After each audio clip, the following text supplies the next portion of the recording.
Mes très chers frères et sœurs, Assalamu alaikum. Que la paix soit sur vous, ainsi que la miséricorde d'Allah et ses bénédictions. Aujourd'hui nous allons nous intéresser au bon comportement en islam. La notion du bonheur. Celui parmi vous qui se réveille le matin en totale sécurité dans son SIRB. En bonne santé, et ayant sa subsistance journalière. C'est comme si le bonheur de ce bas monde lui a été servi dans sa totalité. Tirmidhi. Cette sagesse, chers frères et sœurs, fait partie des trésors prophétiques. Notre bien-aimé le messager d'Allah, paix et salut sur lui, en a fait don à l'humanité afin d'attirer leur attention sur l'essentiel des bienfaits d'Allah. En effet, celui qui veut aller de l'avant doit apprendre à observer ceux qui l'ont précédé parmi les illustres hommes afin de marcher sur leurs traces. Toutefois, pour ne pas tomber dans l'obscurantisme qui consiste à ignorer les bienfaits d'Allah à notre égard, il est important de s'en remettre à l'essentiel. Le croyant se doit donc de regarder celui qui est au-dessus de lui pour progresser, et celui qui est en dessous afin de remercier son Seigneur et être reconnaissant. C'est dans ce sens-là que notre bien-aimé le prophète dit à notre maître Abu Dhar. Regarde plutôt celui qui est en dessous de toi. Cela est plus à même de te permettre d'éviter de minimiser les bienfaits d'Allah sur toi. Al-Hakim.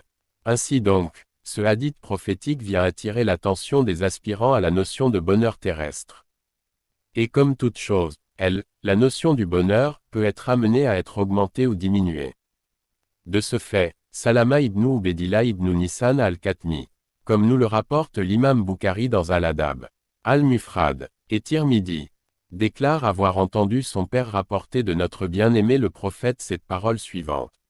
Celui parmi vous qui se réveille le matin en totale sécurité dans son SIRB, en bonne santé, et ayant sa subsistance journalière, c'est comme si le bonheur de ce bas monde lui a été servi dans sa totalité. Notre bien-aimé met ainsi l'accent sur trois tenants du bonheur que sont la paix et sécurité. La santé est le minimum de subsistance. La paix et la sécurité.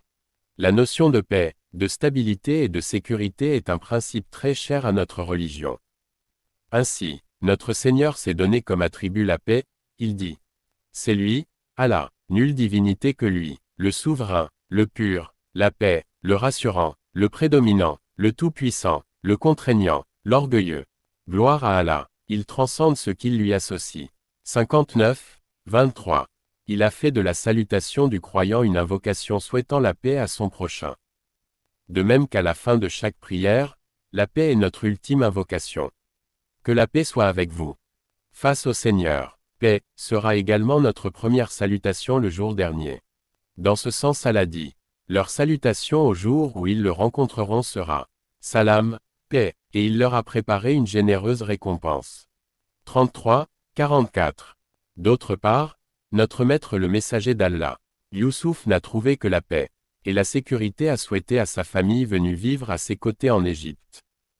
Le Coran nous dit, lorsqu'ils s'introduisirent auprès de Joseph, celui-ci accueillit ses pères et mères, et leur dit, entrez en Égypte, si Allah le veut, en toute sécurité. Point, d'où, 99.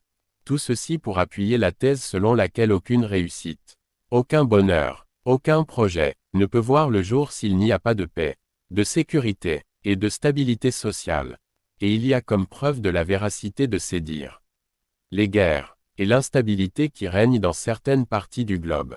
Des populations déplacées, certains retranchés chez eux, d'autres tués, torturés ou encore terrorisés. Quelle place y a-t-il alors pour le bonheur? Cependant, lorsque le prophète dit, « Celui parmi vous qui se réveille le matin en totale sécurité dans son SIRB », il a usé d'une grande sagesse. D'ailleurs, la complexité du mot « SIRB » et l'immensité des sens qu'il englobe m'ont poussé à ne pas le traduire. Afin de ne pas restreindre le hadith. Car en effet, ce mot englobe 4 significations différentes dans la langue arabe. Il désigne la personne, la famille, le chemin et la route ainsi que la maison. Comme si notre bien-aimé le prophète voulait nous montrer par le choix de ce mot-là les moments où la sécurité est encore plus appréciée, à savoir se sentir en sécurité en soi. Au milieu de sa famille. Ne pas craindre l'insécurité alors que l'on est sur le chemin. Et la route qui mène là où nous espérons gagner quelque chose. Et enfin au cœur de sa maison et de son intimité. Ce hadith est alors la preuve de la véracité de la prophétique déclaration, « Mon Seigneur m'a accordé la largesse dans la parole ». Al-Muslim, c'est-à-dire qu'en peu de mots il exprime d'innombrables sens. Lorsque notre bien-aimé le prophète met l'accent sur la sécurité, c'est aussi un appel à tout croyant de faire de la paix et la sécurité son combat. À côté de la sécurité extérieure, Allah nous promet la paix intérieure et spirituelle. Il dit, ceux qui ont cru et n'ont point troublé la pureté de leur foi par une injustice, association. Ceux-là ont la sécurité, et ce sont eux les bien guidés. 6, 82. La santé. Le deuxième fondement du bonheur terrestre n'est rien d'autre que la santé dans la considération prophétique. La santé est un moteur qui permet à l'homme de gagner sa vie et de se rapprocher de son Seigneur. Nul ne peut travailler pour gagner sa vie en toute sérénité face à la maladie. Nul aussi ne peut s'acquitter avec facilité des obligations religieuses dites corporelles, sans la santé. Ainsi donc, la santé est un don qu'il faut préserver mais c'est aussi un but qu'il faut rechercher. Et, dans ce sens, notre bien-aimé le prophète nous met sur cette piste à diverses occasions. Il dit, profite de ta santé avant la maladie, Al-Hakim. Dans un autre hadith, il appelle à l'hygiène alimentaire afin de préserver cette santé. Il dit dans ce sens, le fils d'Adam ne peut remplir un récipient pire que son ventre. S'il est obligé de le faire, alors qu'il consacre un tiers à la nourriture, un second tiers à la boisson, et le dernier tiers à sa respiration. Ahmad. La subsistance journalière. Le dernier pilier du bonheur terrestre tel qu'il est décrit par notre bien-aimé le prophète n'est rien d'autre que les moyens financiers. En effet, vivre dans la dignité sans tendre la main à personne doit être accessible à tous. Le Coran regorge de versets qui, à maintes reprises appellent à rétablir les inégalités sociales, la dignité humaine, la solidarité, et le partage pour tous les individus. D'ailleurs, pour ce fait, un pilier de l'islam, à savoir la zakat, a été consacré à ce but. Lorsque l'on parle de vivre, nous ne voulons pas dire par là les futilités, le gâchis, et tout ce qui n'a comme finalité que de plonger les sociétés dans le matérialisme aveugle. Le Coran n'a-t-il pas dit, sachez que la vie présente n'est que jeu, amusement, vaine parure, une course à l'orgueil entre vous, et une rivalité dans l'acquisition des richesses, et des enfants. Elle est en cela pareille à une pluie. La végétation qui en vient émerveille les cultivateurs. Puis elle se fane, et tu la vois donc jaunie. Ensuite elle devient des débris. Et dans l'au-delà, il y a un dur châtiment, et aussi pardon et agrément d'Allah. Et la vie présente n'est que jouissance trompeuse. 57, 20. Notre bien-aimé avait pour habitude de dire, ô Seigneur, préserve-moi de la faim, car c'est un mauvais compagnon de route et protège-moi de la trahison. Car c'est une mauvaise conseillère. Abu Daoud. C'est ainsi qu'il considère le danger pour la société, de laisser la pauvreté prospérer, et gagner du terrain ainsi que la dégradation des valeurs. Cependant, le vrai croyant n'est pas celui qui, face à un manque, désespère ou cherche à l'assouvir par n'importe quel moyen légal ou illégal. Le vrai croyant est celui qui sait que dans ce bas monde on ne peut combler tous ses désirs. Et la porte de l'épreuve est toujours ouverte, et ne sera fermée pour les croyants qu'après le retour vers leur Seigneur. Dans ce sens le Coran dit, pensez-vous entrer au paradis alors que vous n'avez pas encore subi des épreuves semblables à celles que subirent ceux qui vécurent avant vous. Misère et maladie les avaient touchés, et ils furent secoués jusqu'à ce que le messager, et avec lui, ceux qui avaient cru, se fussent écriés. Quand viendra le secours d'Allah? Guillemets double. Quoi, le secours d'Allah est sûrement proche. 2, 214. Il dit aussi, très certainement, nous vous éprouverons par un peu de peur, de faim et de diminution de biens, de personnes et de fruits. Et fait la bonne annonce aux endurants, qui dit, quand un malheur les atteint. Certes nous sommes à Allah, et c'est à lui que nous retournerons.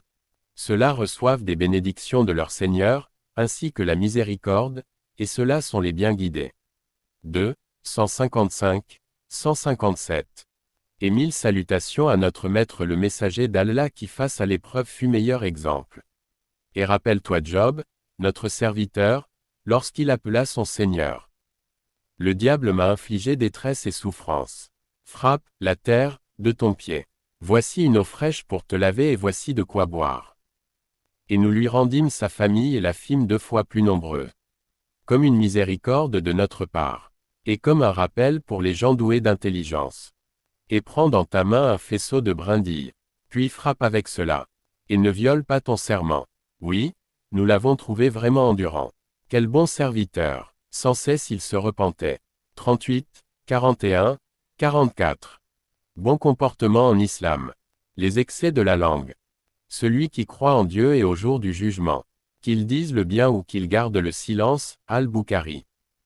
La langue, utilisée dans le contexte de la parole, doit faire l'objet d'une attention particulière, car elle est l'élément principal de communication et de relation avec l'autre. Elle est également un moyen d'adorer notre Seigneur chaque jour, et de multiples façons, un outil donc à la fois important et dangereux dans la mesure où il faut apprendre à en prendre soin, à la contrôler, et à en faire bon usage afin de ne pas en devenir la victime. Si en islam les mises en garde contre les excès de la langue sont innombrables, force est de constater qu'une grande majorité des musulmans cèdent encore trop facilement à la tentation de celle-ci. Cet article revient sur les risques d'une langue trop pendue. C'est la moisson de la langue qui le plus souvent jette les gens dans l'enfer. Muslim. C'est ainsi que notre maître le prophète mettait en garde les fidèles contre les excès de la langue. Parler peut être chose très facile.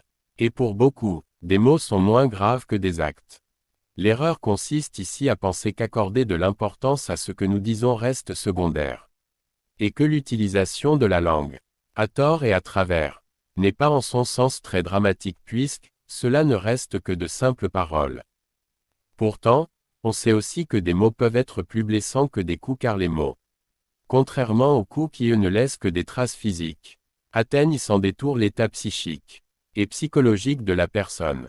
C'est son intérieur et sa stabilité qui sont ainsi touchés. Le prophète décrit le croyant comme « celui qui ne nuit pas aux autres, ni par sa langue, ni par sa main, Al-Bukhari ». Le musulman ne peut donc en aucun cas se permettre de négliger ce qui sort de sa bouche. Dieu nous a ordonné la justesse et la véracité même dans nos paroles lorsqu'il dit « Et dis à mes serviteurs de dire les meilleures paroles car le diable veut semer entre eux la dissension. Et il est pour l'homme un ennemi déclaré. » Sourate 17 verset 53. C'est pourquoi il faut être vigilant, réfléchir avant de parler, et apprendre à mesurer le poids de chacun de ces mots. Bien souvent le silence est meilleur. Nul doute que sous-estimer les dégâts que peut causer notre langue se traduit par une chute vers mal dont l'accès est particulièrement aisé en cette époque. C'est pourquoi le prophète a dit « Celui qui me garantit ce qu'il y a entre ses maxillaires, et ce qu'il y a entre ses cuisses, je lui garantis le paradis. » Al-Muslim.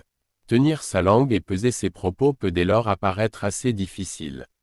Fort heureusement, aucun vice ne résiste face à l'éducation. Mensonge, médisance, calomnie. Ces trois mots résument les pires habitudes qui occupent bien des discussions.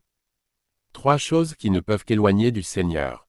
En effet, pour ce qui est des mensonges, Allah dit « Que la malédiction d'Allah soit sur les menteurs. » Sourate 3 verset 61. Et le prophète rajoute « Prenez garde contre le mensonge car, certes le mensonge mène à la perversion et la perversion à l'enfer. » L'homme se mettra à mentir jusqu'à finir par être considéré auprès d'Allah comme étant un menteur. Al-Bukhari. Quoi de plus détestable, en effet pour celui qui se revendique musulman de ne pas prendre le parti de la vérité. Alors que le Coran nous dit « Ô vous qui avez cru, craignez Allah et soyez parmi les véridiques. » Sourate 9 verset 119. En ce qui concerne la médisance, elle présente un caractère à la fois subtil et dangereux, qui très souvent porte à confusion car la médisance est telle qu'elle pousse les personnes qui la pratiquent à croire qu'ils ne font qu'énoncer une vérité. Bien entendu dans le mal, sur un tiers en son absence. En effet, comme le dit le prophète, médire, c'est mentionner en l'absence d'un homme ce qui pourrait lui déplaire. Al-Muslim. Par méchanceté ou légèreté pour parvenir à évaluer à juste titre le fait de médire, et ainsi comprendre à quel point l'acte est une abomination. Il suffit de se référer au verset dans lequel Allah nous dit « Et ne médisez pas les uns des autres. L'un de vous aimerait-il manger la chair du cadavre de son frère? Cela vous répugne évidemment. » Sourate 49 verset 12. La calomnie enfin, consiste à inventer des choses sur une personne, et à les raconter aux autres à ses dépens. La plus belle preuve de la vanité de la calomnie reste l'histoire de Aïcha. lorsqu'elle fut accusée d'avoir trompé le prophète. C'est finalement Dieu lui-même qui l'a innocentée et a rétabli la vérité. Vous attrapiez en effet ces calomnies avec vos langues. Et vous disiez de vos bouches ce dont vous ne saviez rien. Sourate 24, versets 11, 17. Perdre du temps à causer du tort aux autres. Reste par-dessus tout indigne d'une personne qui dit vouloir cheminer vers Dieu. L'homme peut dire une petite parole à laquelle il n'accorde aucune considération alors que celle-ci le rapproche de l'enfer de 70 coudées. Al-Bukhari. J'aimerais pour finir attirer votre attention sur les petits excès, qui peuvent sembler insignifiants au quotidien, mais qui n'en sont pas moins importants, et causent du tort aux autres, ainsi qu'à nous-mêmes. Nous citerons par exemple les insultes, et les vulgarités en tout genre, qui ponctuent parfois toutes les phrases de ceux qui n'y accordent aucune considération. Les exagérations également, de ceux qui transforment la vérité pour attirer l'attention, et les paroles inutiles, qui ne renferment aucun bien, et auxquelles il serait plus sage de privilégier le silence. Le manque de discrétion et de pudeur enfin, sont particulièrement d'actualité aujourd'hui. Le musulman doit être discret dans ses paroles, et ce surtout lorsqu'elles concernent la vie privée, ou les erreurs dont on n'a pas à se vanter. Il est malheureusement de nos jours, tout à fait commun de sortir, et d'entendre ceux qui se disent croyants étaler sans honte leurs méfaits pour se faire remarquer. On dit que le silence est d'or, et qu'il faut tourner cette fois sa langue dans sa bouche avant de s'exprimer. Voilà pourquoi préserver la langue c'est certes tenir en laisse l'un des pires ennemis de l'homme. Bon comportement en islam. Bague en or pour l'homme. L'imam Ali, que Dieu l'agrée, rapporte qu'un jour notre maître le prophète, paix et salut sur lui, a mis de la soie dans sa main droite, et de l'or dans sa main gauche puis il dit. Voilà deux choses interdites aux hommes de ma communauté. Abu Daoud. Le droit islamique interdit ainsi à l'homme d'avoir une bague, une montre, ou tous les autres bijoux en or. Il faut noter que cette interdiction ne concerne pas les femmes. Allah subhanahu wa ta'ala le sait mieux.